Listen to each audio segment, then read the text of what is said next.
Into the JP and Hack Show, part of the Field of 12 Media Network. This is season 1, episode 2, presented by our partners at BetRivers Sportsbook. I'm Joshua Perry. This is Christian Hackenberg.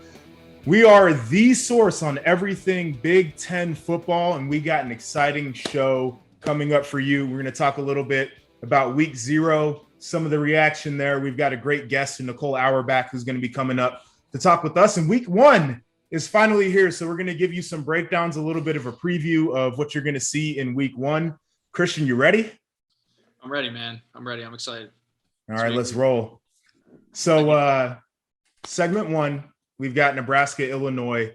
That was a week 0 game. It was really interesting coming in. And I think we kind of talked about this a little bit, but the question was really around Scott Frost and his team and what they were going to look like in year 4. And on the flip side, could Brett Bielema build something at Illinois that was going to be viable? And as we saw, Brett's doing Brett things over there at Illinois. He's a Big Ten guy. He was made for the Big Ten. They had some success. Score, Illinois 30, Nebraska 22. Going through some of the stat lines here, Adrian Martinez, 16-32, 232 passing, 1 touchdown. He had 17 rushes for 111 yards with a touchdown run of 75 yards. Did gave the ball away 1 time on a fumble. That was a scoop and score situation, which you can't have. He was sacked 5 times. He missed some huge plays. And it feels like mistakes in year 4 are still killing Nebraska. They had that just egregious punt situation that turned into a safety. And it's just, everything that you're not supposed to do. He's fielding it inside the 10. He was catching it backing up. He went into the end zone. You had an illegal forward pass that really wasn't even a thing at the end of the day. They had penalties, which the big play was the one where they forced Art Sikowski into an interception and then, ended up on a 30-yard swing the other way because of 2 penalties on that play. Had some turnovers, big missed opportunities, special teams. Again, we talked about the punt, but they missed a couple kicks. It was just not a very good outing for Nebraska. Yeah, I think you hit the nail on the head there. There's a level of expectation that comes with playing at a place like Nebraska and being the head coach and what type of product you put on the field. We've covered this. It's, I'm not going to keep beating that dead horse, and everyone knows what that is. But what I struggle with is how Scott Frost has not been able to, it just seems to me, I'm a big culture guy. I think building standards, teams are ran from within the locker room. The characters and the people you have. And it's just hard because you look across their roster. They have a ton of talent. They have a ton of guys who are explosive football players, but there's just something missing in terms of execution. And it's really just a lack of focus to me. It's just focus on the small details of the game. And it's weird because you saw Scott at a much smaller market, much smaller team in terms of your recruiting pool, in terms of talent at UCF, completely turned that team around. The team was disciplined. They were fun to watch. They were explosive. And you think you just hand him this, huge A1 Abrams tank up there at Nebraska. You have limitless funding. You have limitless money to pump into the facilities. And you have a huge storied tradition and a guy who played there. You think he would be able to bring something like that there. And I just don't know what it is. And I think that's what everyone's looking at. Is what is that missing piece? Because everything's there, even like I said, from a talent standpoint on the roster, but there's just something missing, and it's a shame. It really is. And I hope there's enough time for them this year to kind of turn things around and give us something. But they got to turn it up because someone's got to push Wisconsin on the West. Yeah, and it's really interesting. You talked about a team that it looks like they lack focus, even though they have all of these players. They've got top 25 recruiting classes that are flowing through there. They've got really good athletes. And one of the things that I said when I was kind of watching that game is they lack that it factor. Like the great teams just have this, it's intangible, but you can feel what's going on there. And they don't play like that. It's just, like you said, the mistakes, but even when your players, and I'll use Martinez, and he's catching a ton of flack. And I think some of it's really unfair because it's a team sport, but you'll watch him rip off a 75-yard run or thread a needle on a pass into double coverage, just right on the money. And then at the same time in the red zone, they scheme up the perfect play. Dude is wide open and he misses. Like those are the types of things that really just kind of make you wonder. Martinez is a guy who's played a lot of ball in the Big Ten. And to your point, there's feeling that they had to win this game. Like beating Illinois was a winnable deal because when you look down their schedule, they finish off with Wisconsin, Ohio State, and Iowa, I believe, but they also have Michigan on there and they've got Oklahoma in a non-con game. And so you're looking at all of those and like, not to put the cart before the horse, but that's 5 losses right there. And you lost the one to Illinois. So you basically have to run the table on the rest of your games to even reach a bowl. And there's going to be a question if they can do that. It's going to be really tough. When you flip it onto the other hand, Illinois played a really clean game. Like I said, Brett Bielema ball is back. They had more rushing yards than passing yards, played some tough defense. They held Nebraska to 5 of 14 on third downs. And it seemed like last year, Illinois couldn't get off the field on third downs. And they ran the time of possession. They won it by about 10 minutes and they had this long ass drive to start the second half where they must have chewed up, 8 minutes off the clock just to start and ended with a score. Brandon Peters left the game, but Art Sikowski stepped in. He was efficient, 12 of 15, 124 yards, 2 touchdowns, like not the craziest stat line, but just didn't make a ton of mistakes and kept the offense on schedule. So it's kind of the tale of 2 games right there where you had one team where it seemed like they couldn't get out of their way. The other team, they played football the way it's supposed to be played. Yeah, I was thoroughly impressed with Illinois. I love that brand of football. I love, they have the personnel to do it with Peters and even Sikowski back there. Big guys that can play within the pocket, put them under center.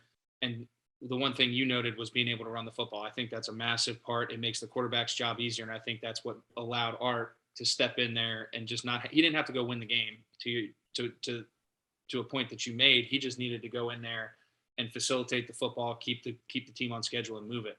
But I think that's one of the things that I look at with the Big Ten, and what's promising is you see the programs like Illinois with Bielema. I think he's going to start bringing a team that traditionally was kind of at the bottom of that side of the conference. Yeah, is now going to start pushing everybody else. I think Rutgers on the East, and I said this before, I've said this 3 or 4 times. I'm a huge Schiano fan. I think his brand of football, his culture that he's bringing in, is going to start shuffling things on basically taking it away from Ohio State, Michigan, and Penn State, right? Yeah. And Michigan State had kind of fallen off there, but when we were in school, like it was those 4 and then everybody else, So I think it's good for the conference when you have teams like that and programs like that who may have been struggling for whatever reasons coming in, bringing in a great brand of football. Mm-hmm.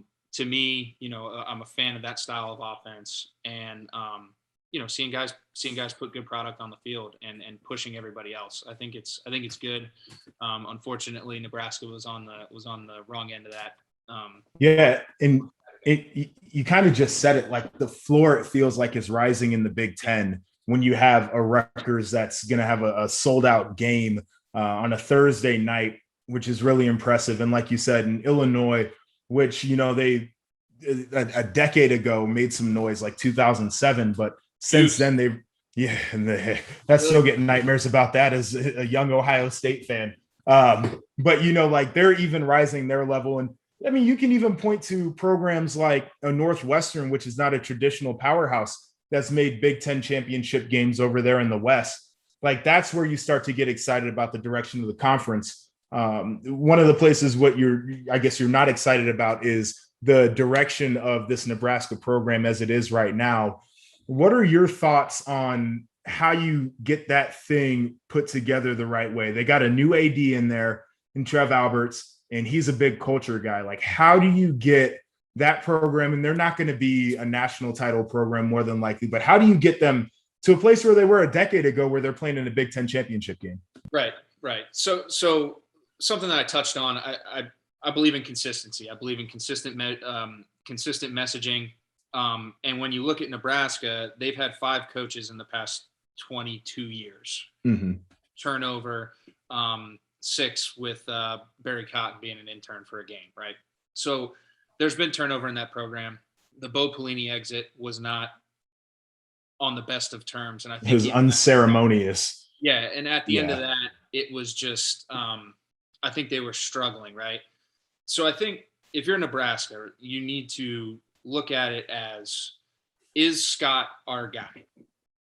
If he is, we got to roll with the punches. And I think, I don't necessarily know what the thought process is from a university standpoint on that. But if they are sold on Scott, I think they need to give him that leash and let him rock, because Martinez, I don't think is the answer. I think he's an electrifying athlete. I think he's a great player, but I think for programs like that, they need those rocks. And we touched on this with Penn State at the quarterback position, really since Trace. You need a solid guy in there that's going to drive that ship, whether it be, the quarterback, the running back. There needs to be somebody, and there needs to be somebody on defense. I think Nebraska is a compilation of a lot of talent, but nobody is really driving it. Nobody is that guy where you look at every Saturday and you're like, all right, he's going to win. He can win us the game. He's never going to lose us the game, but he can win us the game. And I don't think he's had that. And I think Scott had that at UCF with the Milton kid, who's now, I think, at Florida State. He had a guy who was consistent, was going to put him in positions to win the football game. So I think maybe there's a guy in that pipeline, maybe not. Is that your guy? Is that not? If there needs to be a change, there needs to be a change. I think for Nebraska, that needs to be a focus, is getting somebody in there or developing somebody who can be that guy for 3 or 4 years, give you some consistency and give you some definition in terms of what your DNA of your team and what your chemistry is going to look like and what your standard is going to be from inside that locker room, because they're going to drive it. Yeah, I'm a big standards guy too. And I think it's really important that you brought that up, because there has to be definition, as you said, into what the identity of a program is going to be. I'll touch on a couple of things about Nebraska before we move on here. But I guess the number one thing, if you're evaluating this situation from an administrative standpoint, is with Trev Alberts coming in and the culture that I know that he wants to build there, you have to ask the question, is Scott Frost going to be a culture guy? Like, is he going to be a guy that's going to be in full alignment? And that's something we're going to find out over the course of a season. And that's one of the tough things about transition when you're talking about a new athletic director, is now there's a new way of doing things. And I think if they believe that Scott is a guy, like you said, you give him the leash, but that evaluation needs to be tough and it needs to be difficult. And one of the things that I would point to in terms of Nebraska and where they're at is they need to have a mentality like Iowa, like Wisconsin, like Northwestern in the West, which is, you're a developmental program. You get guys out of high school that are maybe a little undersized, maybe a little under-recruited, and you develop those guys into the players that they need to be. And I think Scott Frost has the advantage at Nebraska because of the history that's there. And he can probably pull a better player, but the player development is something that really needs to shine. And I think that's what breaks through at a program like that. So I'll be very interested to look at that. And then the final thing I'll say is, this is one of the toughest situations, I think, just kind of looking on the outside and just being a guy evaluating it, because you look at Scott Frost's career arc, and I think it's really unique because he was at Oregon as a wide receiver coach under Chip Kelly. And in Chip Kelly's time, they made 4 BCS bowls, one of them being a national championship. Then Chip leaves and they promote Helfrich to the head coaching position. And Scott Frost then becomes the offensive coordinator there at Oregon. And they have a ton of success. You look back at that 2014 season. Yeah, I played against those Oregon Ducks, and they're a very good team. And they had Marcus Mariota, who won a Heisman Trophy. But he was in a very good position to take over a high-powered offense that already had the culture in place, that already had things set. Then he takes the Central Florida job. And it was a program that was in disarray from a player buy-in standpoint. And that's the reason why O'Leary had left the program, is because the players had basically quit on him. But when you look at their success leading up to that point, they went to back-to-back conference championships. I think they won back-to-back conference championships, and they had a Fiesta Bowl. So it wasn't necessarily that the cupboard was fully bare. He just had to get players to really buy into who he was and what he was selling. And we saw that success pay off. But I don't necessarily know that we had seen Scott Frost step into a situation where it was going to be a hard reset, where the players were not what you wanted them to be. The culture wasn't what you wanted them to be. You had to get those things to mesh. And he had everything going for him for this Nebraska job. Obviously, he played in some of the best days in Nebraska football history. And there's a lot that goes into that. But on both sides, I think it's really tough because Scott Frost, I think, was put into maybe a position to where he thought he could be successful, but maybe it was unproven that he could do it. And Nebraska felt like they had to make that decision, which I don't disagree with. You want to bring one of your own back. And now you're at a crossroads. And I think that's what makes this thing extremely tough, is that history and that relationship between the two, and trying to manage the expectations of, do you believe that if you give Scott Frost 2 or 3 more years, he can build back to a contender in the West? So do you think he has that leash? Like, I mean, from an outsider's perspective looking in, like, I think, like, yeah, like, that's your guy.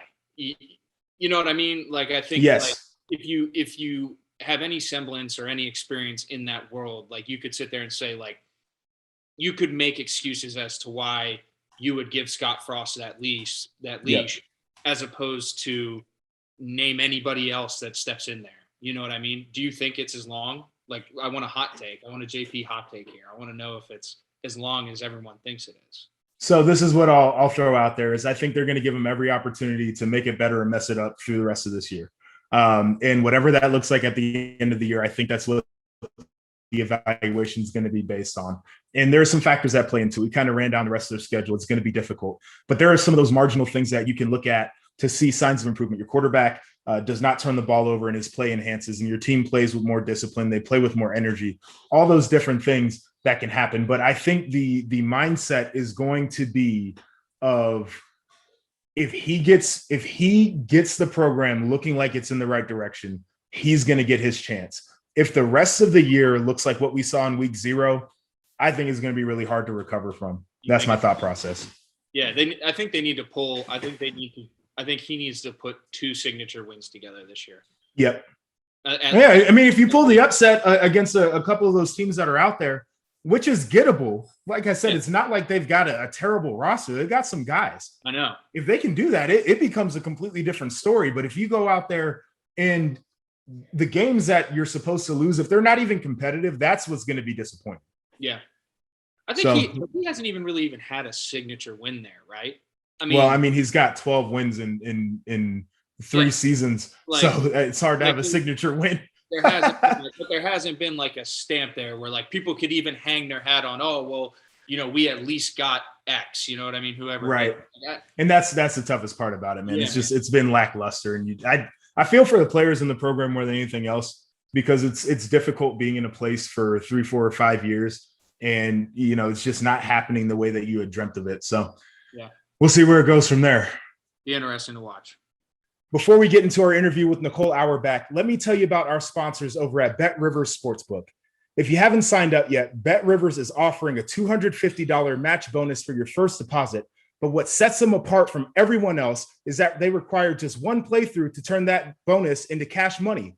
With their new Rush Pay instant approval, withdrawals are not only fast, they are safe, secure, and reliable. Go to betrivers.com today or download the BetRivers iOS app. Must be 21 years or older. Gambling problem? Call 1-800-GAMBLER.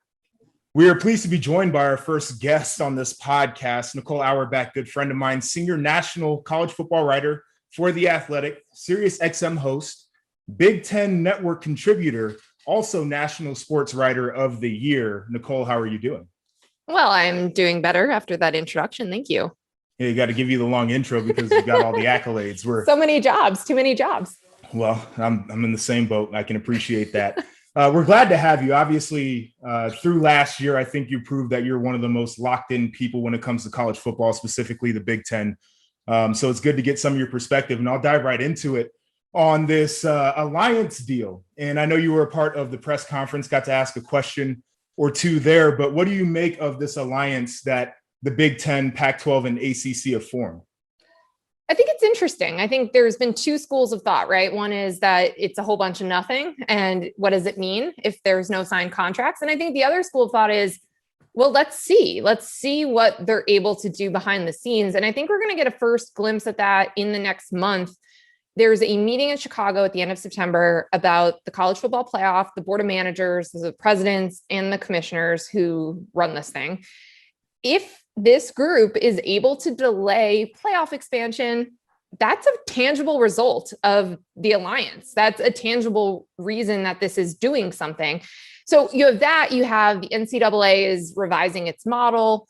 Again, these aren't the most exciting things. Now, everyone wanted scheduling announcements. Everyone wanted to hear about, Michigan's playing Clemson or whatever, right? But those are behind the scenes, like very macro things that are tangible and could be significant in the future of college sports. So that's where I'm interested in it. And I think a lot of people have been a little bit distracted in the scheduling. And like the way that multiple people have described it to me is 80% governance, CFP, that type of stuff, 20% scheduling. What I think will be cool though, is if the scheduling piece looks like I think it's going to, or what at least people are talking about it possibly looking like, you would go down to 8 conference games in the Pac-12 and the Big Ten. And then you'd play an ACC team and a Pac-12 team every year. So you'd have one of them at home. That would be really cool. And so, again, that's just one of the possibilities being discussed, but I love that idea. That would really strengthen whatever this is. But I also think even from just a governance standpoint, there are going to be real results where we'll see, are they actually going to vote as a block on certain things, or, will competing interests essentially overrule that? But I think it's important. I think it's important to provide a checks and balances system for the SEC, especially with new commissioners, especially on the heels of Oklahoma and Texas and playoff expansion. Someone needed to do something. And so I think it makes sense what they proposed. And now it's just the time to see, again, over the first month and then, months to come, like what it actually looks like in practice. But I like the idea of providing a checks and balances. Well, the follow-up to that, though, is the press conference was very vague. And I know that you're locked in on a little bit of a different level, but you brought up this idea that they would vote together, or there could be some circumstances where they would break apart. Does it worry you at all that there isn't a formal document or a signed contract between the 3 conferences? I think it came across not in the greatest way, right? It felt like, oh, well, this doesn't mean much at all then.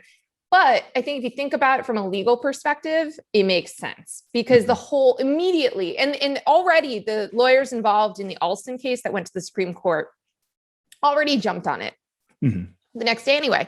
But if you had 3 leagues essentially colluding to vote a certain way, to do certain things together, you would immediately get sued. So right. I think you've got to think about the backgrounds of Kevin Warren, George Klavkoff, the Pac-12 commissioner. Sure. They're in law. They know what they're doing. And so, yeah, does it come across as like, wow, this isn't very formal in a press conference setting? Yes. Does it make sense from a legal perspective? Also, yes. But I totally get it. I get why a lot of people watch that press conference and they were like, oh, this seems like a whole lot of nothing. Because the real point was like, this is the beginning and we just kind of want to publicly say we're together in this and we're drawing a line in the sand and the SEC is on the other side of said line. And that was kind of the main point that they wanted everyone to take away from that day. No, I mean, I think it's definitely important to kind of have that line in the sand. And you brought it up too. These are the least experienced commissioners in the Power Five. And so I think it is important to kind of leverage together the assets that they have and kind of grow together in this changing environment. Something that you brought up, and I think something that everybody is very interested in, is this idea of the college football playoff expanding. And kind of the way that it happened is we heard that there was going to be a 12-team situation that was going to pop up. And then all of a sudden, Texas and Oklahoma are dipping to the SEC, and people are like, let's pump the brakes, because all the work was done in the background, kind of knowing this move was going to happen. So you talked about a meeting that's upcoming in Chicago. What do you think the results of that meeting are going to be? At this point, as we're recording this, I think it's going to have to be delayed. I think that there were already people who saw the Texas and Oklahoma news and, were sort of like, we need to see how the dust settles, whatever on this. But you already had momentum, especially coming out of the Big Ten and the Pac-12, which have relationships with Fox and multiple partners. You already had people saying like, we should not expand this thing until our contract is up and we can get more money. We can get multiple broadcast partners, different rounds, like the NFL playoffs. And when you have other brands and broadcast companies financially involved in the sport, they're going to cover it better. They're going to devote more resources to it. They're going to talk about it more. So there's a lot of reasons to wait till 2026. But you mentioned that the key here is that a lot of stuff was happening behind the scenes, and there was a 4-person working group. And after the fact, the leagues like the Big Ten, ACC, Pac-12 that weren't on the working group are sort of like, we didn't realize you were going to decide the whole thing. Like the level of detail in the proposal, the way that they announced it to get fans excited about it, everyone's expectation at that point was, oh, they'll have to figure this out in the next year or two, and it's going to have to happen soon. You can't wait 5 years. But all of that was kind of boxing everybody into this model, the way that it was written, and a shorter timeline, which would mean it would probably have to be ESPN that they would renegotiate in this exclusive window. So I think that's where people are like, hold on, let's pause. And also Greg Sankey was one of the 4 people in the working group. He had knowledge of the Oklahoma and Texas thing that other people in that room, including the Big 12 commissioner, did not have. And that's where people are taking issue with it. Like that's where people get mad and upset and distrustful in college sports. It's not that there was a working group and they wanted to expand the playoff. It's that one member of that group knew about Oklahoma and Texas and the other people did not. Right. Yeah. So I think my question would be is like, you were talking about the timing of all this and kind of the fluidity of, and like backdoor handshakes of all of these alliances. Like, I think, what I'm interested to see is what your opinion is in terms of like what's next. Like, what does the timing now look like in terms of that expansion? What does the timing of maybe soliding up and contractually figuring out that alliance in terms of how they're going to do it and what that looks like and the impact that has then on the rest of college football? I think listening to you, obviously you're really well versed in it, and I would be interested to see a little bit more of like your opinion, deep dive into exactly what that means and the timing and where you see it going and the direction you see it going. Yeah. I mean, I would love to see the Big Ten and the Pac-12 figure out the conference games standpoint. If they're able to drop it to 8 for as soon as like, let's say next season, then you can add those games really soon. And I think you could also possibly buy out some of the non-conference games that exist between now and like 2025. Because I think Michigan is fully booked between now and then. But again, if you drop a conference game, you add a Saturday and you can do this. So I would love to see the scheduling piece start next season. I don't know if that's fully viable, like in terms of all the schools, but maybe you could say like 5 or 6 are going to start the alliance and start these games. So I think that that's going to be something. I do think that they are going to try to work as a voting block. I think that means when the NCAA gets revamped and revised, I think that they're going to try to figure out ways to, and maybe it's just as 3 conferences, but maybe they decide we're going to change the scholarship limits in baseball and like some of the other sports, and we can afford it. So we're going to do that. So I think you're going to see little things like that. I do think the playoff expansion will be delayed. I think it probably, if you're doing this from like a dollars and cents standpoint, it should be delayed to 2026 because that's when you're going to get the most money. But I think it all kind of speaks to me, like all of these situations, including Oklahoma and Texas and everything that's happened over the last month and a half, it speaks to like ESPN's influence on the sport. Yep. And I feel like that's one layer to this that people aren't talking about because they do broadcast and own so much of this sport. But that's something like when I think about this personally, in my opinion on it, I think this exposes that. And I think that it becomes pretty apparent, again, the idea of expanding the playoff, but letting ESPN broadcast the whole thing when you're adding 3 times the amount of games, like that's an issue. And you wouldn't want to do that if you have other Fox and NBC and CBS and all these other people who might want to get involved. But this is the sport that they own and they broadcast. And when we talk about, like Joshua, we've had so many conversations about like the playoff prism that the only way to be successful in college football these days is to make the playoff. And it wasn't even enough for Notre Dame last year because Brian Kelly's still telling everyone to, don't jump off a ledge because we lost in the playoff. Like, all of that is ESPN's creation. So that's one of the things that I continually dwell on and think about is, how do you offset that? Because I don't think that's the healthiest thing for the sport. And I also don't think it's the healthiest thing for the SEC to consolidate power in the Southeast. So like, that's why, like, what I'm going to give benefit of the doubt to the alliance, because I think it's important to have somebody pushing back on the SEC. Yeah, I mean, you talk about that power shift, and I agree with you 100%. And I think that even filters down to things like recruiting, where if all the best teams are in the SEC, and that's already where all the best talent is, like that definitely can hurt the sport just in terms of different teams' ability to recruit. But you talked about these TV contracts, and that's one of the things that we talked about in the first episode, Christian and I, was the fact that when you have an alliance like this, and we didn't know what the alliance was going to be, but we were kind of speculating. And then you move forward and you talk about this playoff expansion idea. Fox, which was born to broadcast football, they started with the NFL, has a relationship with the Big Ten, has a relationship with the Pac-12, and has a relationship with the Big 12 teams that are kind of being snuffed out of this thing.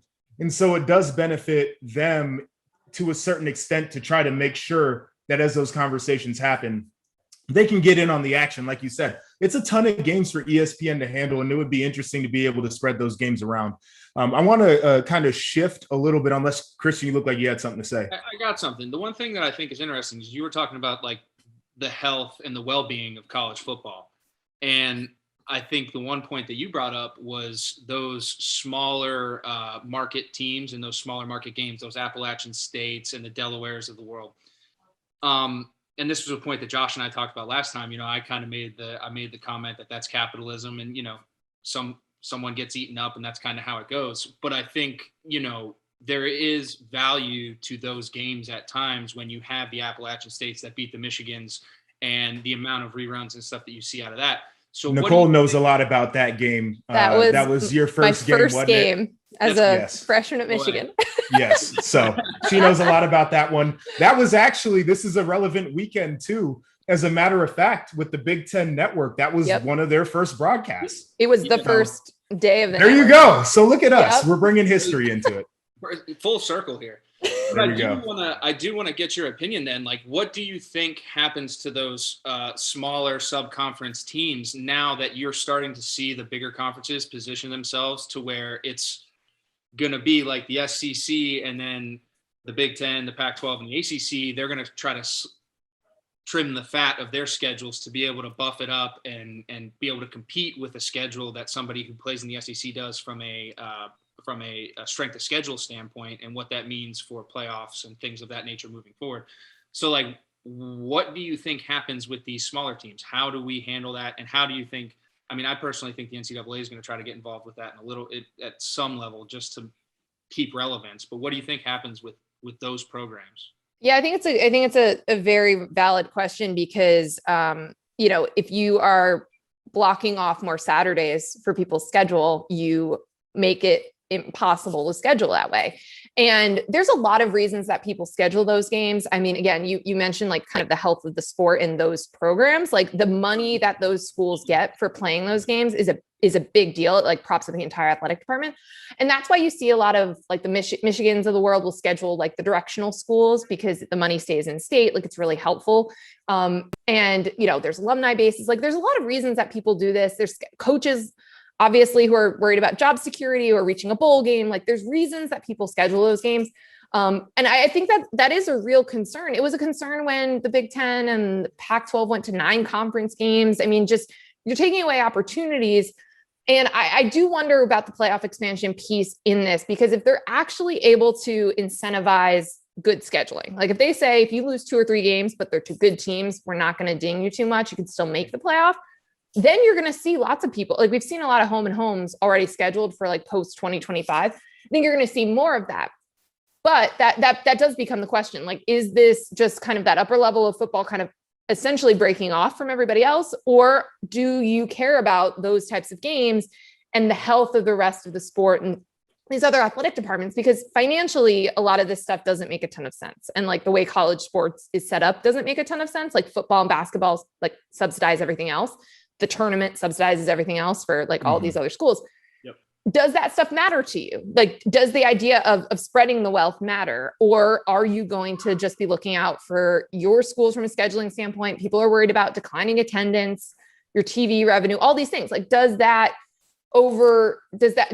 take over instead of, again, scheduling the directional schools in your state to help those athletic departments? Like, these are kind of those existential questions that I think people are going to have to answer about, like, what do they want college football to look like 5 years from now or 10 years from now? Like that is like one of the fundamental questions about financially, how do they want it to work? And do you want to be under the same umbrella, even if it's a subdivision difference, right, as App State? Well, now they're in the Sun Belt, but as, Delaware and as those schools, right, do you want to be in a situation where you are spreading the wealth when you're even scheduling those teams? Like they're fundamentally going to have to think about if they want that to be part of the model. Yeah. Yeah, it's going to be interesting to see. I mean, obviously there's a lot of change coming in this landscape, and a lot of it's driven by the finances, like you mentioned. So I'm very curious. I want to get you out of here on this. Just your general thoughts on the Big Ten. Who do you see having standout seasons? Some players to look out for. I know that you're big on some of the personalities that exist in the conference. So I'd like to hear your perspective on that. Yeah, I mean, I think it's another year where it's Ohio State and we wait for someone else to close the gap. I think, my alma mater, Christian school, like these are the schools we've been waiting. And every time you see the game get played, it's like, here's still that gap. And, obviously things are tense with Jim Harbaugh and, what is a level of success that would be enough for Michigan fans. Again, it's beating Ohio State. It's competing for Big Ten championships, and they haven't really been able to do that. Does Cade McNamara, like, can he hit on a quarterback? Like, that's just an overall standpoint. Wisconsin, I'm interested to see. Graham Mertz, I'm interested to see the receiving core this year, if they can actually get a vertical passing game going. Mm-hmm. I love Indiana. I think it's wild to think that they have high expectations and possibly could only disappoint us. Like, we're in a world where we think so highly of Indiana football. So I think there's a lot. And I think, the Penn State question is really interesting. 5th offensive coordinator in the James Franklin era. What does that look like for Sean Clifford for his 4th mm-hmm. OC? What does that offense look like? But really, like, it's about somebody figuring out a way to close the gap on Ohio State. And it's not even really a Big Ten problem, even though we see it every year. But like, there's just Clemson, Alabama, and Ohio State are at a level that no one else is at. So it's like, it's just so hard to close that, and they don't get down. They just reload. Like, that's why we're talking about CJ Stroud and being like, he's going to be great, even though he hasn't thrown a pass in college. Right. Why would we doubt him based on everything we've seen of the Ryan Day era, even from the Urban Meyer era? So I think that's overall, what I'm looking at. And I think there's going to be great stories. Again, if Indiana stays relevant, that's going to be really interesting. Rutgers, 20 minutes from where I grew up, always have a soft spot for them. Can they take that first game is sold out? Sold out. There's a lot of positive momentum recruiting for Greg Schiano and company. So yeah, it's just, there's a lot of little stuff, but the big picture is just, are Penn State and Michigan particularly, maybe we can have the conversation about Wisconsin or somebody in the West, but can they close the gap on Ohio State? And if not, what is the plan to do that? And, it's just really hard right now. Yeah, it'll be fascinating to watch. I appreciate you spending some time with us. Definitely have some fun. We'll catch up, obviously, on the Big Ten Network some weekends in Chicago, but looking forward to your work this fall. Absolutely. Thanks, guys. Honored to be the first guest. There we go. Thank you. All right, let's jump into our third segment. We got week 1 action. So let's run down some of the games. Start with the Thursday night game. I think the one that a lot of people are going to be tuned into, and that is number 4 Ohio State visiting Minnesota. Ohio State is a 14.5-point favorite per Bet River Sportsbook. OSU comes in, new starting quarterback in CJ Stroud. Defense struggled last year. I mean, it was like historically bad in Columbus. And they're still seen as one of the most superior teams in college football, a college football playoff contender. And the feeling around Columbus is playoff or bust. On the flip side, you've got Minnesota with a very, very veteran team, Tanner Morgan, who I have a ton of respect for just based off of what he did in 2019 and owning the 2020 year. You've got Mo Ibrahim, who's a returning Big Ten running back of the year. You got 5 returning starters along that offensive line, something like 10 starters coming back on defense. What to you makes this game intriguing? Well, I think you just highlighted it. I think it's the fact that Minnesota is a very veteran team. I've been sold on PJ Fleck since he was at Rutgers recruiting me. I love the guy's energy. I love what he's done there. And when you talk about brand and culture, I think he is one of the top guys, not only in the Big Ten, but in college football in terms of totally brand, agree. Culture, expectations. When you step in there, I haven't seen a PJ Fleck team when they've had an opportunity like this to step on this stage completely shit the bed.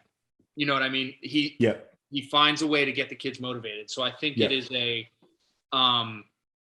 it's an intriguing matchup in the sense that you have obviously a very green player and CJ Stroud stepping in. Mm-hmm. He's taking over the reins of a super high-powered offense. I love Garrett Wilson. He was my Heisman sleeper pick. I think the guy's incredible. Can play everywhere as kind of a Swiss Army knife. And you have Olave, who's obviously is what he is. And then they're always going to have the ability to run the football. So I think that's kind of the matchup. I think it's, can Minnesota put together a similar type of control the clock, keep it out of their hands, don't let the Ohio State offense get in rhythm, methodically move the football. And I think they got a shot in this. You know, I'm not going to say they go out and beat them, but I think that this is going to be much closer than what that line says it is. And I think, I think it's going to be, I think the true matchup is going to be, can Minnesota defensively show up, get maybe a couple turnovers, do something that's going to be a big momentum change, and can the offense control the football and methodically move it and execute it and win the time of possession? I think if you win the time of possession and the turnover battle, statistics say you got a shot. And I think that if they can limit those things and do that and rely on that experience from the offensive side, I think they got a shot at it. But obviously there's a ton of expectations at Ohio State, so we'll see. Yeah, this is going to be the interesting one, man, because I think this game gets more uncomfortable than Ohio State fans want it to be. And it's exactly what you said. With a young quarterback, I think that is one of the most difficult positions you've been there before to be in, especially heading into a primetime game. It's on the road for the first time. And Minnesota's going to be excited about this one. Like, everybody's got their fans back, but Minnesota's got new naming rights on their stadium, and they get to be in that primetime and that night game atmosphere. And then the other question for me is, defensively, like, do we see that step forward right now for Ohio State, or is this something that's going to be more of a build?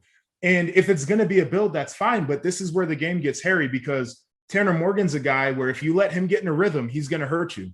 Yep. Same thing with Muhammad Ibrahim. If you let that guy get going, he's going to hurt you.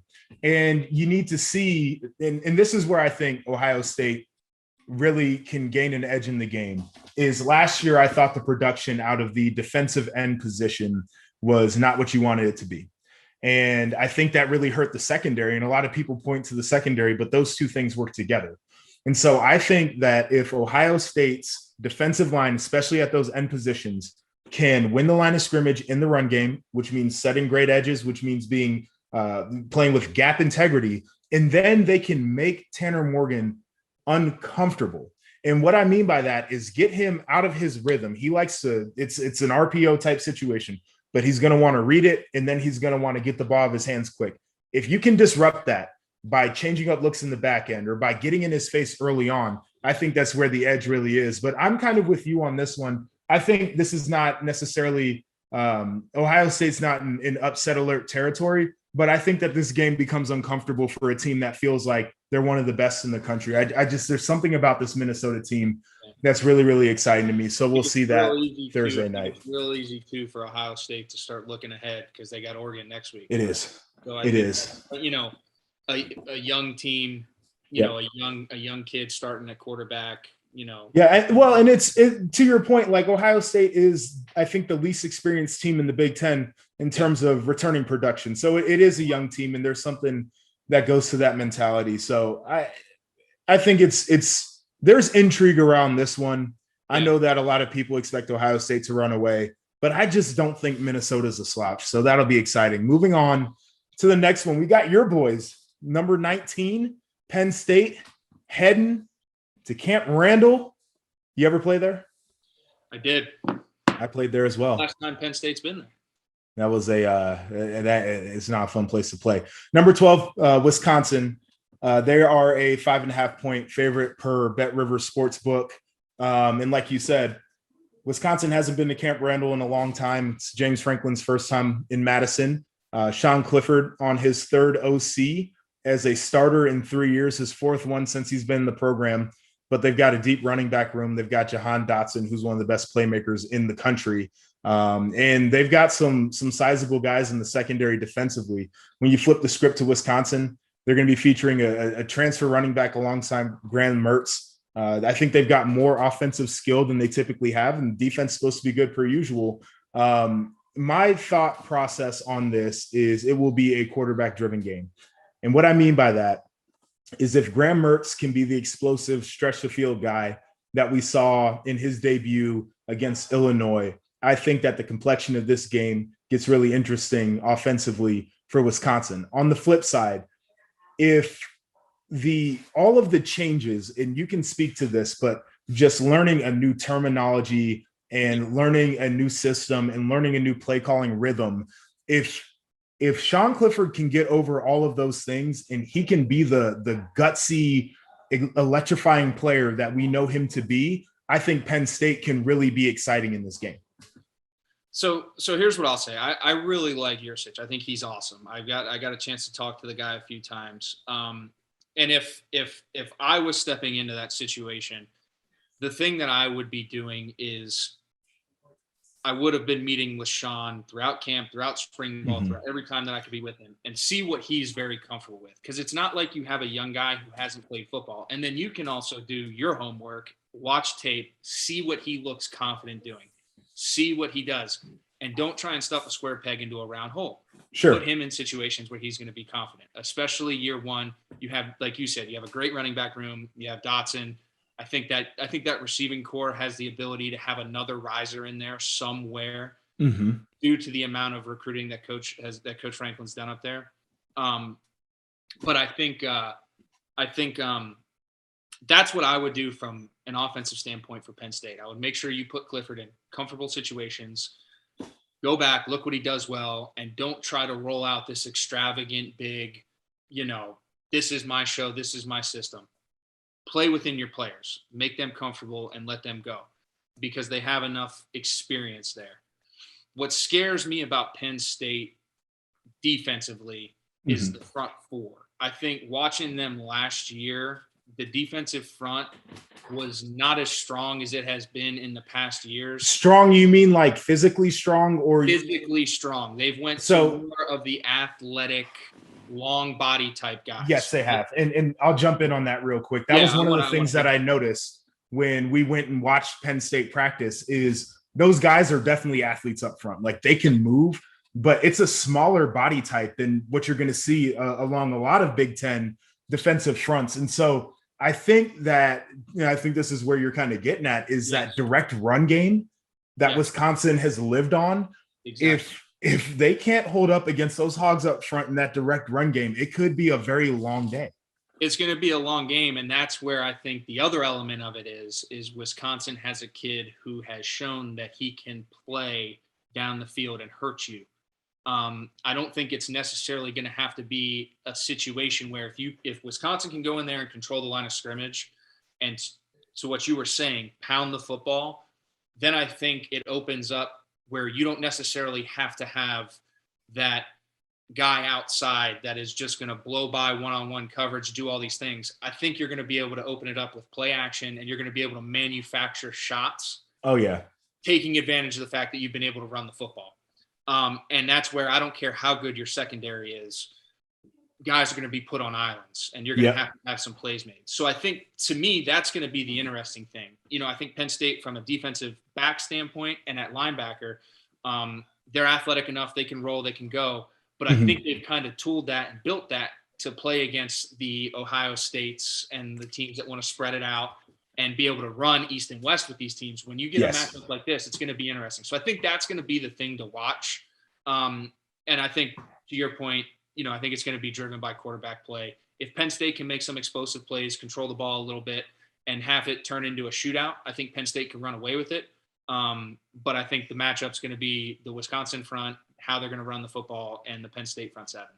Okay, so two things off of that before we move on. I think you hit it spot on in terms of the way that Penn State's defense is set up. I think that they are one of the only teams in the conference that can get near the speed on the field that Ohio State has. And I think that's what they've been chasing. And I think that's what it would really take to be able to pull that signature against Ohio State, is to have those guys who are athletes out there on defense. So I think that's a very astute point that you made. Second thing is, I freaking love doing shows with quarterbacks because you're speaking the language and you're talking about this play action and putting guys on islands. And like, I'm getting flashbacks and nightmares of being a defensive player when a team is just like running the piss out of the ball. And then like everybody's sucked up in the run game and you're like, oh, ball's going over our head. It is just like, oh my God. So yeah, I mean, this could be really interesting. It's a thing of beauty, bro. Like that's the thing. For you? Yeah, I know, but that's why I feel like there's so many fads in football, but like if you can run the football, yes, you take the matchup aspect out of it and you can manufacture big plays. Man. Yes, you can. And as a quarterback, like that, I mean, that's my baby. That was my system that I loved. And unfortunately, like, you know, there's been this whole change and all that stuff, but I just love that, like, old school, pound it, work off big play action, get the guys on the edge, because I think it just eliminates so much of the things that you're talking about that the game has become. The matchup game, it now becomes a game of physicality and execution. And you don't necessarily have to have these guys that are going to run by you. You're going to create that separation through your tempo, your play calling, and how you do things. So I think there's nothing. For Wisconsin. I do too. And it's nothing like flipping on a game and watching two guys in a route and it's just like a big play touchdown. And it's like, okay, they had, you know, basically 6 or 7 guys to cover two. And it's just the way that you can create that delay and create that space in the back end. And it gives you that edge. I'm with you 100%. And so that kind of leads into this next matchup here, where you've got number 17 Indiana visiting number 18 Iowa. Iowa is a 5.5 point favorite in that game. And Iowa's going to be that team in a lot of ways. And I think Spencer Petras is that pro-style quarterback built in that mold. And they've got Tyler Goodson, who is one of the best running backs in the conference, who can get you that downhill game. And Tyrone Tracy is a wide receiver for Iowa who can be that guy. And it's not just, I think he can separate without the play action, but you get him in that situation and it can be very dangerous. When you flip it to the other side, Michael Penix Jr. is now returning, and they've got Ty Freifogel at wide receiver, and they've got a defense that's got a couple of returning All-Americans, Micah McFadden at linebacker. You've got Tywan Mullen at quarterback and a bunch of other guys that can play in a really active front seven.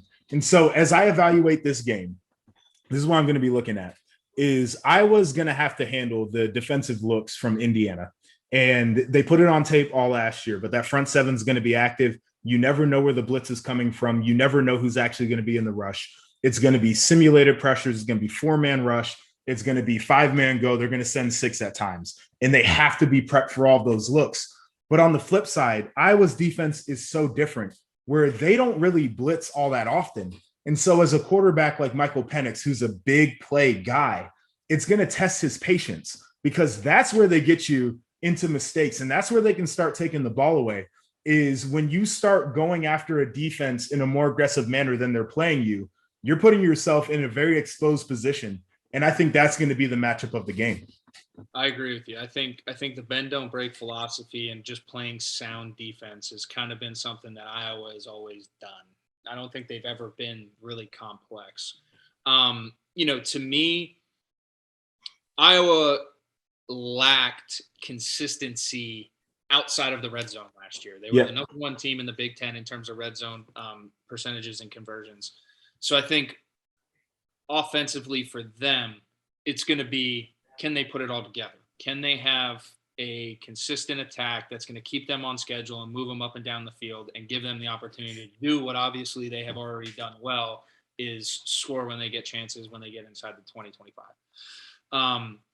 And I think from an Indiana standpoint, I think your points about the defense is very, very solid. I think they're going to thrive on takeaways and confusion. So Spencer Petras is going to have to stay on it. He's going to have to be prepared, and he's going to have to be able to handle those things, whether it be run game opportunities or pass game opportunities, whatever it is. he's going to need to be able to handle that, and they're going to need to have him prepared to do that. But I think Indiana, this is a chance for them to continue to ride off the momentum of last year. I know that, the Ole Miss game kind of hampered that a little bit, but they still have had high expectations all offseason heading into this one. And then to your point, the Southpaw, Michael Penix, is back. Mm-hmm. I think everything's going to run through him this year for them. And if they can ride the momentum and he can continue to play really well and the defense can continue to give him opportunities, some takeaways, some short field opportunities, the offense is powered to score a lot of points. They're very high powered. I think, they have a great receiving core that can stretch it and win one-on-one matchups. So I think that's going to be unique. So I think you hit the nail on the head with your points. And, to me, just adding a little sauce in there, I think it's going to be run off the momentum and Michael Penix for Indiana. Yeah, I think that momentum thing is it's one of those intangibles that is really important in the game of football. And you've been on both sides of the momentum swings. And for Indiana, this is going to be a huge moment to capitalize on. And I don't think that the bowl loss really stifled any of that momentum. They're sitting here in the top 20 as we speak right now. And so, like you said, for them, they've got to be able to continue and to capitalize on that. And I think Tom Allen is the perfect leader for that, because he's a guy who's high energy, but he also really cares about players. So he's going to make sure that they're mentally right. But he's also, one of the things that he does, I don't think he gets enough credit for this, is he is a phenomenal teacher. So when it comes to in-game adjustments and when it comes to relaying information to his team, he does that just about as well as anybody that I've ever met. And I think when you get into these games, that's where it matters. Can you rally the troops? Can you communicate all the changes and the corrections that are going on? And can you keep guys bought in and motivated through all the ups and downs? Can they ride that wave? And so this one's the hardest one for me to call out of all the big games that we're going to see this weekend, because I do think that they are pretty evenly matched teams. But it's just like, the more I think about how big of a moment this is for Indiana, the more I think about how the intangible aspect might be the difference in the game. Yeah, I agree. And to me, though, I don't think you can take away from Kirk Ferentz either. I think I think him and Tom are very different in terms of how they are as motivators. But I think, Kirk has a proven track record of being a guy who his team shows up to play. They're steady as they go. Very, very rarely get absolutely blown out, especially in games like this that have this hype. They show up, they're ready to play, and they're at home. So, Kinnick's a bitch. I've never played there, but everybody who I talked to. I've never played there either, but I heard the same thing. Yeah, they say it's awful. And they got that wave that they do at the beginning of the game. And I think that, it kind of takes the edge off of teams. They've got the pink locker rooms. I think they still got those. So it's definitely an environment that'll be something to watch. Let's run through these final games and just give me, just kind of your thoughts, I guess. Do you think they're going to win them? So Temple at Rutgers, it's Thursday night game. Rutgers favored by 14.5. Do you think that's about right? Yeah, I'm excited for this Rutgers team. I don't think anyone's more excited about Rutgers football than me.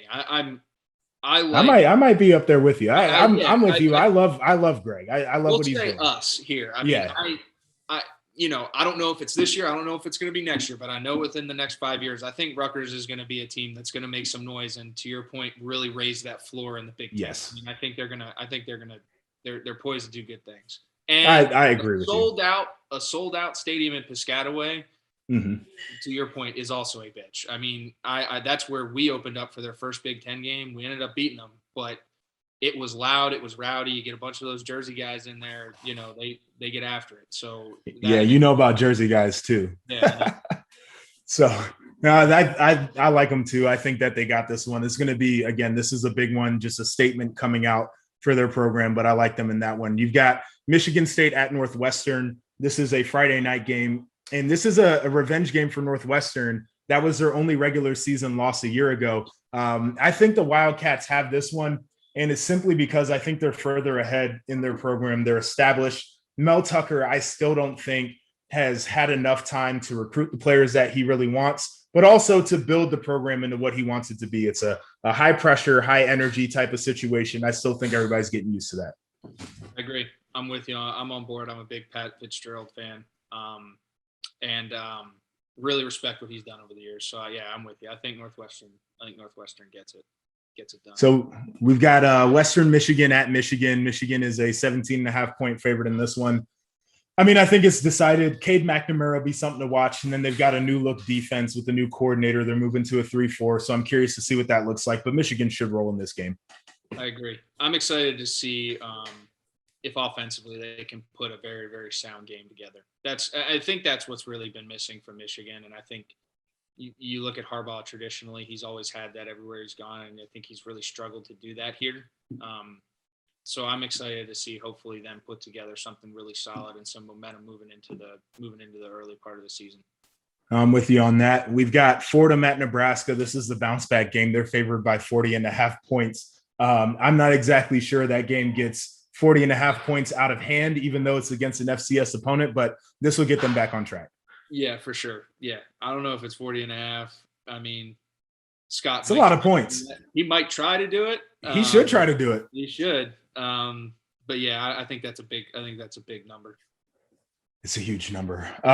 West Virginia is favored over Maryland. They're playing at Maryland. Loxley's team is the most interesting one to me in the East from a standpoint of, I think that they've got a really low floor and a really high ceiling where their bad moments can be really bad and they can turn the ball over and they can play sloppy on defense and they can have a ton of penalties.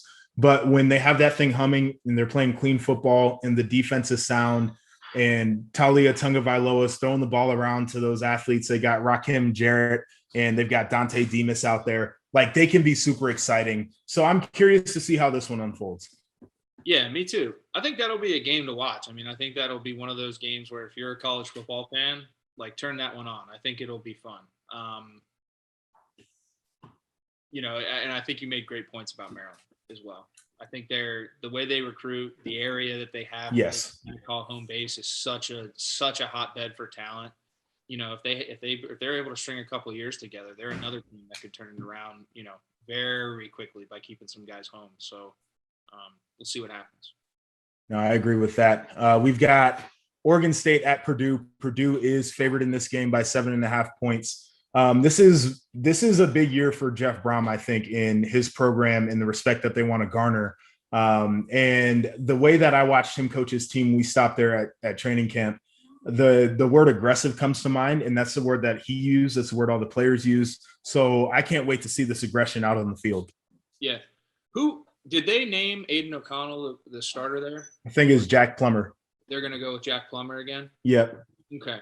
Yeah, I think it'll be interesting to see. I mean, I think, the way that kid played last year, I think after Plummer got hurt was pretty cool. I think the kid Scrappy, he's a walk-on, got a great story. I think if you have kids like that within your program, it's a telltale sign of how you want to run things. So I think that'll be interesting to see.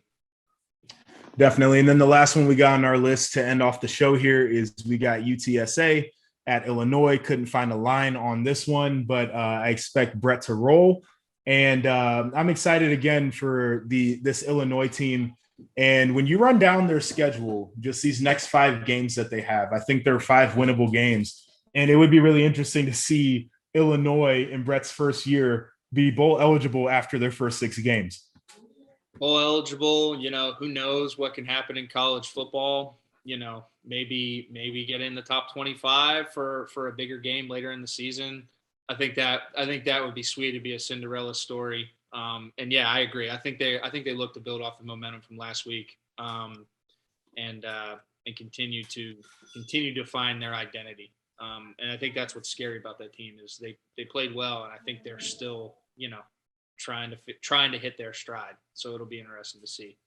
Yeah, they got some things to figure out, but I definitely like the direction of that program. That'll do it for us. This is the JP and Hack Show, again, part of the Field of 12 Media Network, presented by our partners at Bet Rivers Sportsbook. I'm Joshua Perry. That's Christian Hackenberg. We had a great time with you, and we can't wait to talk to you again next week.